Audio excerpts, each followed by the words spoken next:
Dear Lady Love TV.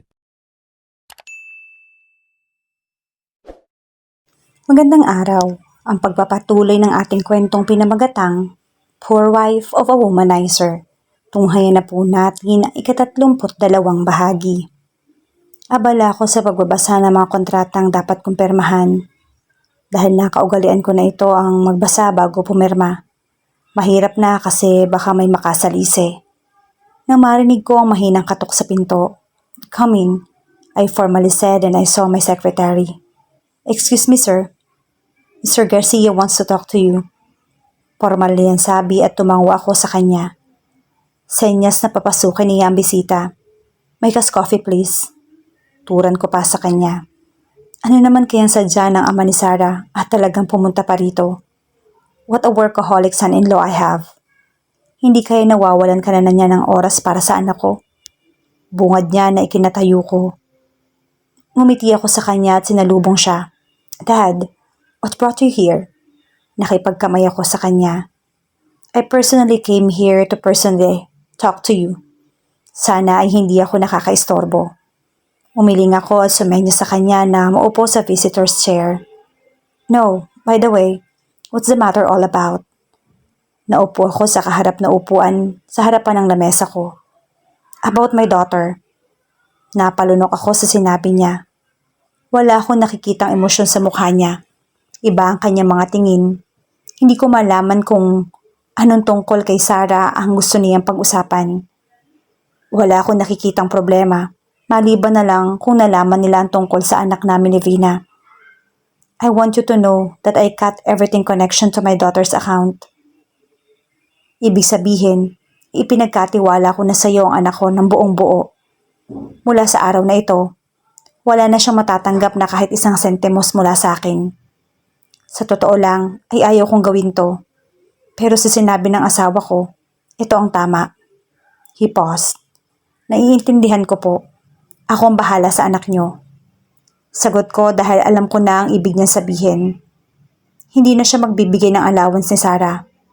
At bilang asawa niya, ako na dapat ang magbibigay niyon sa kanya.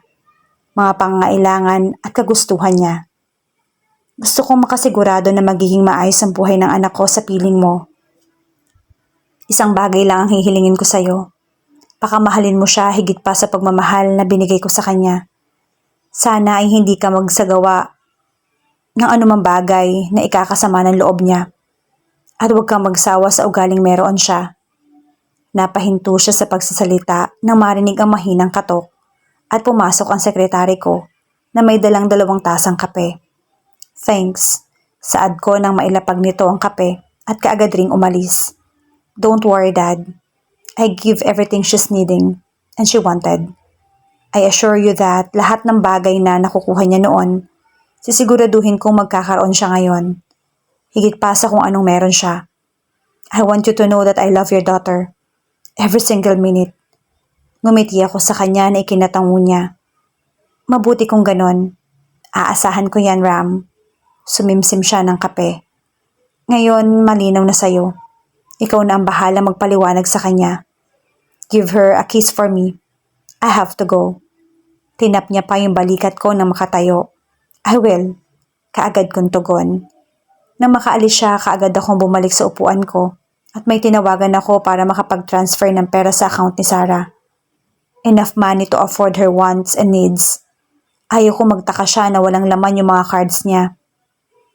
Tiningnan ko ang mga damit ko sa closets. Wala akong nabiling bago ngayon dahil sa walang laman yung card ko. Pero alam kong madami akong damit na bago na hindi ko pa nasusuot. Kaya pwedeng doon na lang ako mamili para bukas. Tuloy na ang pagdalo ko sa binyag ng anak ni Annie, lalo't siya pa yung boss ko ngayon. Buti na lang at tinanggap niya ako sa isang kondisyon na magiging ninang ako ng anak nila.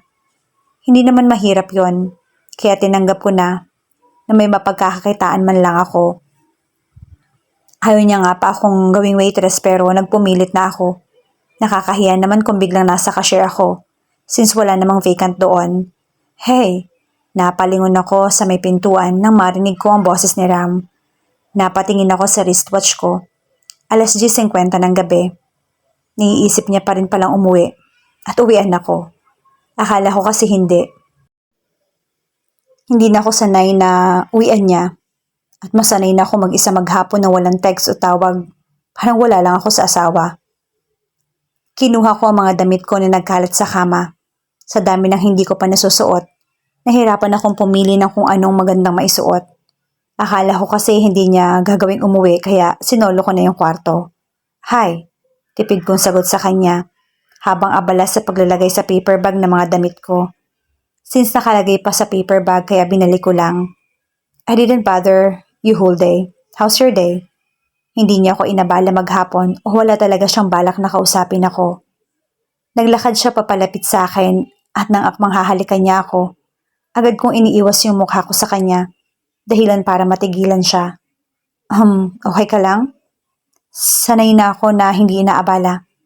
Labag sa loob kong sagot at naglakad ako papunta sa closet nang maramdaman ko ang kamay niya sa braso ko, dahilan para mapatingin ako sa mata niya.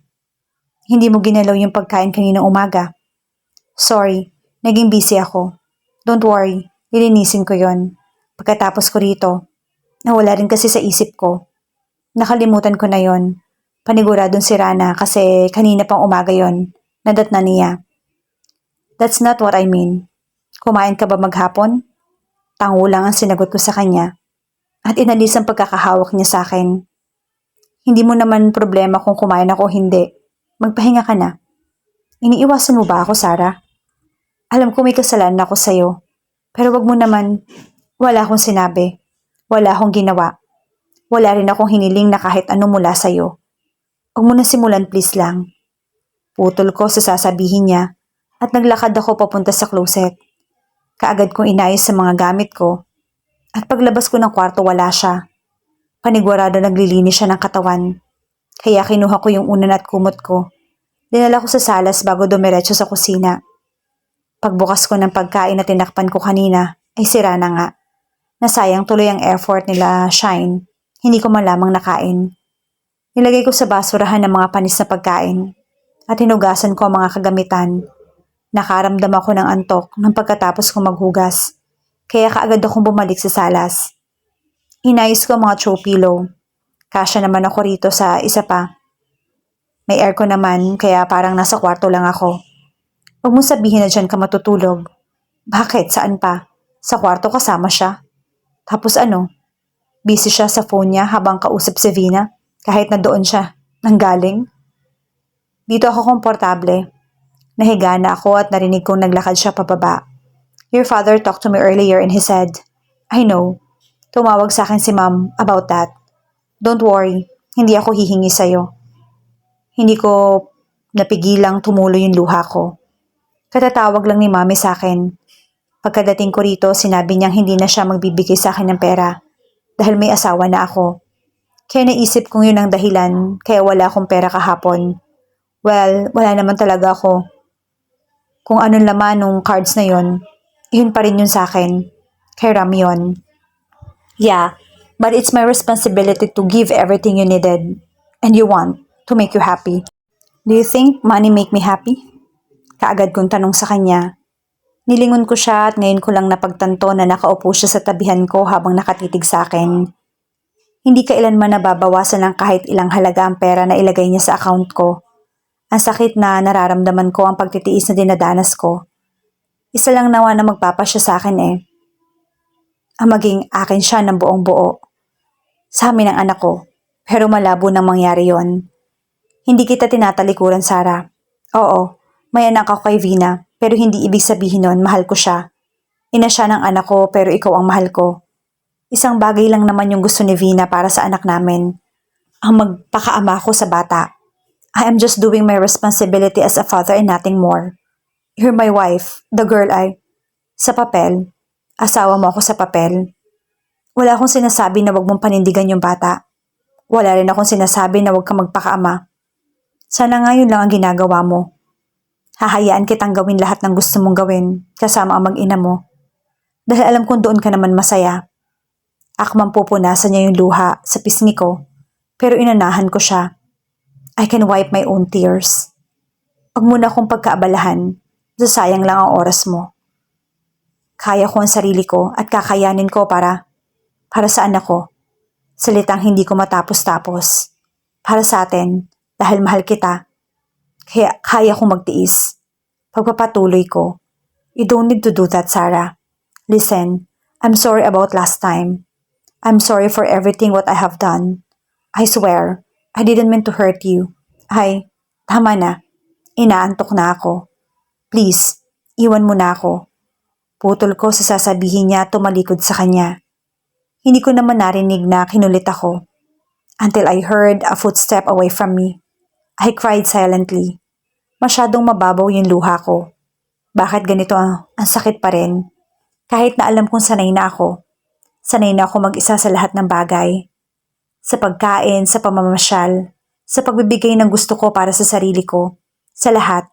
Ako ang nagpapagod para sa sarili ko at para sa bibi ko. Pagkatapos ng binyag na dinaluhan ko, isa na akong regular na waitress sa shop nila Annie. Paminsan-minsan napapatanong siya, bakit? Bakit ko raw ginagawa to? Ngiti lang ang tanging sinasagot ko sa kanya. Ayaw ko na may makaalam pa. Magdadalawang buwan na ako nagtatrabaho rito.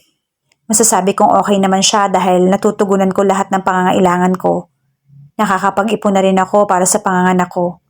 Nakakapagpa-check up ako. Nakakapagod pero sanay na rin naman ako sa trabaho ko. Kaya masaya na rin naman. Girl number 25. Binigay sa akin ni Faye yung tray na may lamang pagkain. Siya pala yung babaeng sumalubong sa akin ng unang araw ko dito nung pumasok. Sige, agad kong kinuha yung tray at hinanap kung saan ang customer na may number 25. Masama ang pakiramdam ko ngayon pero kailangan kong kumayod. Medyo nahihilo nga ako pero hindi ko lang pinapahalata. Hello, ma'am, sir. This is your order. Nakangiting sabi ko habang isa-isang nilalapag sa table yung pagkain in-order nila. Thank you. Babe, your favorite. Saad ng babae. Seems like she's familiar. May hawak siyang bata. Napatingin naman ako sa kasama niya. Nanlaki ang mata ko na makita ko siya. At kaagad akong bumaling sa babae bago ako tumingin sa kanya. Akala ko namamalikmata lang ako. Na si Ramon nakaupo sa harapan.